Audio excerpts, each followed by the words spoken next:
ધડ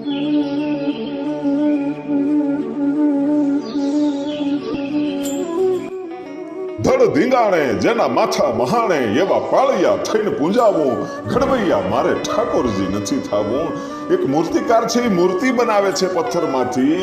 એ વખતે એ પથ્થર એમ કહે છે કે ટોચોમાં ટાંકણું લઈ ભાઈ ઘડવૈયા મારે ઠાકોરજી નથી થાવું. એ બાપ તું આ ટાંકણું લઈને મને ટોચવાનું રહેવા દે. મારે ભગવાનની મૂર્તિ નથી બનવું.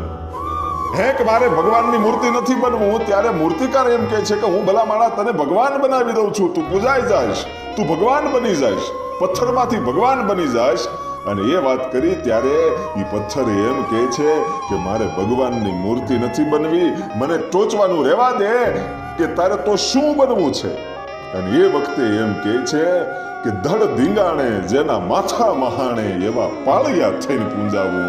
જેનું ધડ ધીંગાણામાં લડતું હોય અને માથું મહાનમાં પડ્યું હોય એવા સુરાપુરા, એવા વીર, એવા સમ્રાટ, એવા શુરવીરનો મારે પાળિયો થઈને પૂંજાવું છે, મારે ભગવાન નથી બનવું. અને બહુ સારી વાત કરી છે. અને કવિ તો એમ કહે છે કે ગોમતીજી કે યમુનાજીના ઈ નીર ગંગામાં નથી નાવું, પણ નમતી હાંજે કોઈ નમણી વીજો ગણના ઉના ઉના આહુડેથી નાવું. ઘડવૈયા મારે ઠાકોરજી નથી થવું, મારે ભગવાન નથી બનવું, મારે તો નમણી વીજો ગણના નમતી હાંજે એના આહુડાથી નાવું છે. નીર ગંગામાં નથી નાવું, ગોમતીજી કે યમુનાજીમાં નથી નાવું. અને ઈ નમણી વિજોગણ, ઈ નમતી હાંજ કઈ એનું ટૂંકમાં વાત કરું તો બેટડે બાપના મોઢાનું ભાળ્યા એવા કોમળા હાથે ખોડાવું. ઘડવૈયા મારે ઠાકોરજી નથી થવું. બેટા એ બાપનું મોઢું ન ભાળ્યું હોય એવી એક ઘટના બનેલી કે યુવાન છે પોતાના નાના દીકરાને મેલી અને મા ભોમકા માટે થઈ, બેનું દીકરીઓની આબરૂ માટે થઈ અને રણભૂમિમાં કાયમ આવેલો. અને એનો જ્યારે પાળિયો બેહાડવામાં આવ્યો અને ઈ પાળિયાને જુવારવા માટે એની પત્ની છે એ પોતાના 1 વર્ષના દીકરાને એક કાખમાં લઈ અને બીજા હાથમાં એમ કહેવાય છે પૂજાની બધી સામગ્રી છે એ પાળિયાને જુવારવા માટે જાય છે ભાદરવીના દિવસે. અને પોતાના પતિના પાળિયાની સામે આવીને જ્યારે એ બાઈ બેઠી તેથી પોતાનું સૌભાગ્ય યાદ આવ્યું, પોતાનો પતિ યાદ આવ્યો, પોતાનું જે જીવન છે એ પોતાના પતિ સાથે જે ગુજાર્યું હતું એ યાદ આવ્યું. અને એ વખતે આંખમાંથી એમ કહેવાય છે કે ધીમે ધીમે હમણાં આહુડું પડશે એવો સમય થયો. અને એ વખતે પવનનું એક ઝપાટું આવ્યું ભાઈ. પવન આવ્યો અને અહીંયા હોઠી જે લાજ કાઢેલી હતી એ લાજ ઉઘડી ગઈ ભાઈ. પવનને કારણે લાજ ઉઘડી ગઈ અને આંખમાંથી આહુડાના 2 ટીપા છે એ પાળિયાની ઉપર પડી ગયા ભાઈ. અને પવન આવ્યો એટલે પોતાની થાળી છે એ પડી ગઈ, પૂજાની જે થાળી હતી એ પણ પડી ગઈ, લાજ ઉઘડી ગઈ. અને બરાબર અહીંથી લાજને ઉઘડવું અને 2 આહુડા છે એ એક સાથે એ પાળિયાની ઉપર પડ્યા. ત્યારે કવિ એમ લખે છે કે બાઈ શું કહેતી છે, પૂજા થાળી પડી રહી એમાં સામગ્રી અનેક, હવે સ્વીકારજો મારા સાંઈબા મારા આંસુનો અભિષેક. અને પછી ઓજલ ઓઢણ આઘારિયા જીવન વા જળીએ, પછી પડ્યા 2 ટીપા પાળીએ ઈ ગણમોલી ગળીએ. અરે પૂજા થાળી પડી રહી એમાં સામગ્રી અનેક, સ્વીકારજો મારા સાંઈબા મારા આંસુનો અભિષેક. હે મારા સાંઈબા આ પવન આવ્યો, પૂજાની થાળી પડી ગઈ, મારી લાજ ઉઘડી ગઈ, હવે તો 2 આહુડા તારા પાળિયા ઉપર પડ્યા છે, હવે આ મારા આહુડાનો અભિષેક સ્વીકારી લેજે. ઈ નમણી વિજોગણ છે, ઈ નમતી હાજ છે. બેટડે બાપના મોઢાનો ભાળ્યા હોય એવા અનેક શૂરવીરો થયા. અને ઈ આ મહાપુરુષોની ધરતી. અને મારે વાત કરવી છે સુરાપુરા ધામ બોળાદ દાદાનું સાનિધ્ય. અને ઈ વીર રાજાજી અને વીર તેજાજી એના સંપૂર્ણ ઇતિહાસની આપણે વાત કરવી છે કે જે તે વખતે કેવું યુદ્ધ થયું હશે અને આજે એ દુનિયાની અંદર એમ કહેવાય છે કે ભોળાદના હુરાપુરા દાદાના રાજાજી ને તેજાજીના ડંકા જે વાગે છે એ એમણે એમ નથી વાગતા. એને બીજાના માટે જેને કંઈક કર્યું હોય એના જ ઇતિહાસો લખાય અને ન્યા જ માણસ ભેગું થાય છે. આજે બોળાદની અંદર જાઓ, દાનભા બાપુ છે એ નિસ્વાર્થ ભાવે એમ કહેવાય છે કે 18 વર્ણને એ ભોજન ખવડાવે છે. ટુકડો ત્યાં હરી ઢુકડો એ મંત્રને લઈને એ બાપ છે એ બેહી ગયા છે અને આજે હજારો માણસો ત્યાં જાય છે અને દુખિયાના દુઃખ એમ કહેવાય છે કે મટે છે. ઈ રાજાજી ને તેજાજી ઈ સુરાપુરા દાદાની કેવી કૃપા હશે. ઈ હાલમાં પણ તમે જાઓ તો હજી ત્યાંથી ખમકારા આવે છે. એના ઇતિહાસની આપણે વાત કરવી છે. અને બીજી વાત ઈ પણ કહું કે મારે તમને થોડીક માહિતી પણ આપવી છે કે ત્યાં જવા માટે જે લોકોને બુકિંગ કરાવવું હોય છે એની માટેની વેબસાઇટ પણ છે. એની પણ હું તમને આગળ માહિતી આપીશ. ક્યારે વેબસાઇટમાં તમે એપ્લાય કરી શકો છો, ક્યારે તમે બુકિંગ કરી શકો છો, એ પણ હું આગળ તમને માહિતી આપીશ. પણ આપણે વાત કરીએ સુરાપુરા દાદા, વીર રાજાજી અને વીર તેજાજી એના ઇતિહાસની આપણે વાત કરીએ. ઈ ભોળાદમાં, ઈ ભાલમાં, ઈ ભોળાદ છે એ અમદાવાદ જિલ્લાનું છે અને ધોળકા તાલુકામાં આવેલું છે. અને વીર રાજાજી અને વીર તેજાજી આજથી 900 વર્ષ પહેલા થઈ ગયા છે. 900 વર્ષ પહેલા થઈ ગયા.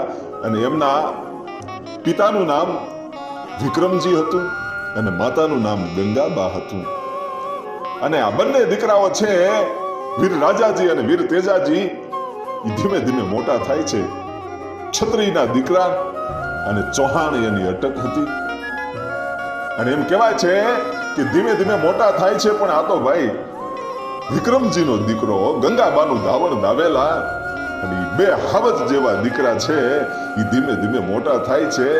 પણ ઈ જે શૂરવીરતા એની અંદર આવી છે ઈ પોતાના બાપ દાદાના લોહીના જે રક્તગત સંસ્કાર છે ઈ ક્ષત્રિયનો દીકરો છે. એમ કહેવાય છે કે ઈ પોતાના સંસ્કારોને સાથે લઈને આવતો હોય છે. અને મહાદેવની જે ભક્તિ એની અંદર હોય છે ઈ ક્ષત્રિયની અંદર આજે પણ જોવા મળે છે. અને ઈ બે ક્ષત્રિયના દીકરા વીર રાજાજી અને વીર તેજાજી ઈ બંને છે ઈ ધીમે ધીમે મોટા થાય છે. પણ કેવી યુવાની, ભર યુવાની આવી છે.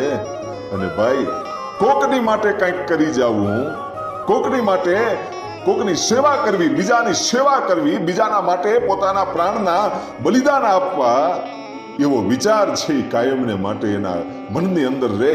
અને જ્યારે જ્યારે એમ કહેવાય છે કે આ ધરતી માં ભૂમિકા માટે હોય તોય ભલે, બેનું દીકરીઓ માટે હોય તોય ભલે, ત્યારે ત્યારે ક્ષત્રિયના દીકરાઓ છે ને એ પોતાના ઘરે કે પોતાના પરિવારને કહેવા માટે ઊભા નથી રહ્યા. જ્યારે જ્યારે જરૂર પડી છે ત્યારે ઘોડે પ્લાન માંડી અને એ પોતાના બાપ દાદાની જે એમ કહેવાય છે કે શમશેરું હોય છે, તરવારું હોય છે, ટીંગાતી હોય છે, એ દિવાલેથી લઈ અને ઘોડે સવાર થઈ અને પછી બુંગીયો ઢોલ જ્યારે વાગ્યો હોય તેથી ઘરે ઘરેથી ક્ષત્રિયના યુવાનો છે એ નીકળી જતા હોય છે. એને પછી પૂછવાની વાત ન હોય. કારણ કે જ્યારે એ યુવાન દીકરો છે એ પોતાની બેન દીકરીઓ માટે હોય તોય ભલે ને મા ભૂમિકા માટે હોય તોય ભલે, જ્યારે રણ મેદાને ચડવા માટે એ નીકળે તેથી એની જનતા એને રોકે નહીં. એને તો એની છાતી છે ગજગજ ફૂલતી હોય કે મારો દીકરો છે આજ મારું ધાવણ ઉજળું કરીને આવશે. ઈ ક્ષત્રિયાણી છે. જેવી તેવી રાજપૂતાણી ન હોય. રાજપૂતાણીના એમ કહેવાય છે કે ધાવણ ધાવીને જે મોટા થયા હોય હાવજ જેવા દીકરા જ હોય. અને એ બીજાના માટે જે કંઈક કરે છે એના ઇતિહાસો રચાય છે. અને ક્ષત્રિયનો દીકરો ઈ કોઈ દી ગેંગે ફેંફે કરવા વાળો હોય નહીં. અને કદાચ ઘરમાં પત્ની હોય તો એને પણ પૂછવાનું ન હોય કે હું યુદ્ધે જાઉં છું. અને ઈ સામે હાલી અને હાથમાં તરવાર હોપેક જાઓ આજ દેશની રક્ષા માટે, આજ ભૂમિકાની રક્ષા માટે, આજ બેનું દીકરીઓની રક્ષા માટે હું તરવાર તમને હોપું છું. એ ક્ષત્રિયાણી છે પોતાના પતિને તરવાર હાથે હાથ હોપી દે અને કહે કે મરજો ને કાં તો મારજો, પીયું પીઠને દેજો લગાર, નહીતર મારી સાહેલી મેણા મારશે કે આ તો કાયર નરની નાર. તમે યુદ્ધ કરવા માટે જાઓ છો, ઈ કાં તો તમે મારી નાખજો અને કામ આવી જાજો, પણ ભાગીને આવતા નહીં. ઈ કહેવાની ત્રેવડ ક્ષત્રિયાણીમાં હોય છે, ઈ રાજપૂતાણીની અંદર હોય છે. એટલે તો કવિઓ ઘણું બધું લખે છે. ઈ રાજપૂતાણીઓ માટે, ઈ ક્ષત્રિયો માટે કવિઓએ ઘણું બધું લખ્યું છે. પણ મારે મૂળ વાત ઈ કરવી છે કે અહીંયા રાજાજી ને તેજાજી છે, ઈ મોટા થાય છે અને બરાબર ભર જુવાની છે. અને ઇતિહાસ એવું પણ કહે છે કે એમના લગ્ન પણ થયા હતા બંને ભાઈઓના. અને 27 વર્ષની જ્યારે ઉંમર થઈ એ વખતે એમના સંતાનો છે એ ઘોડિયામાં હતા, નાના હતા. અને એ વખતે ચારણ જગદંબાઉ જે છે એનો પોકાર સાંભળ્યો ભાઈઓ. રાજાજી ને તેજાજી છે એ બંને ભાઈઓએ એમ કહેવાય છે કે ઈ ચારણની જગદંબાઉ જે ચારણની દીકરીઓનું વેલડું કોઈ લૂંટતું હતું. ઇતિહાસ એવું કહે છે કે આજથી 900 વર્ષ પહેલા 27 વર્ષની ઉંમર હતી. અને એ વખતે ઈ બંને યુવાનો છે રાજાજી ને તેજાજી, એમ કહેવાય છે કે જ્યારે ચારણ જગદંબા માટે એમ કહેવાય છે કે પોતાની હાથમાં છમછેરું લઈ અને જ્યારે બુંગીયો ઢોલ વાગ્યો, ખબર પડી કે ચારણની દીકરીઓનું વેલડું લૂંટાય છે. અને એની વારે એમ કહેવાય છે કે આ પૂરા ચડે છે આજો. અને એવો બુંગીયો ઢોલ વાગેલો, ઈ દિડબાંગ જ્યારે ઢોલ વાગવા માંડ્યો અને રાજાજી ને તેજાજી છે ઈ જ્યારે યુદ્ધે ચડ્યા હશે વિવિધ રમીઓની સામે, તેથી કેવું યુદ્ધ થયું હશે. રણસિંગા વાગે, હુંતા જાગે, કાયર બાગે, કામ પડે, ધગધગતી ધરતી, ફોજું ફરતી, ઈ વિનાશ કરતી ત્રેક મળે. મર્દોની હાકે ધ્રુજે ડાકે, ધૂળ્યું ફાકે તોય લડે.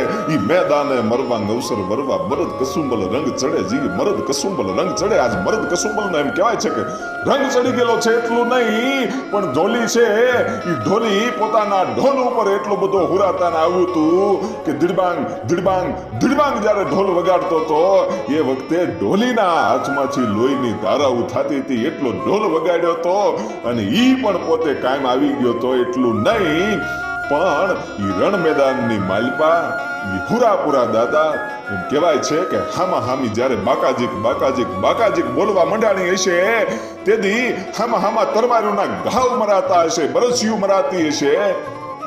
એ વખતે 17 જણાને વેતરી નાખ્યા હતા ભાઈઓ. અને ઘણા ખરા હંતાઈ ગયા, ઘણા ખરા ભાગી ગયા વિધર્મીઓ. અને ચારણની દીકરીઓને ઈ જગદંબાઓને બચાવી લીધી. એટલું નહીં પણ વિધર્મીઓ લાટ હતા અને આ માત્ર 2 ભાઈઓ હતા. અને હામા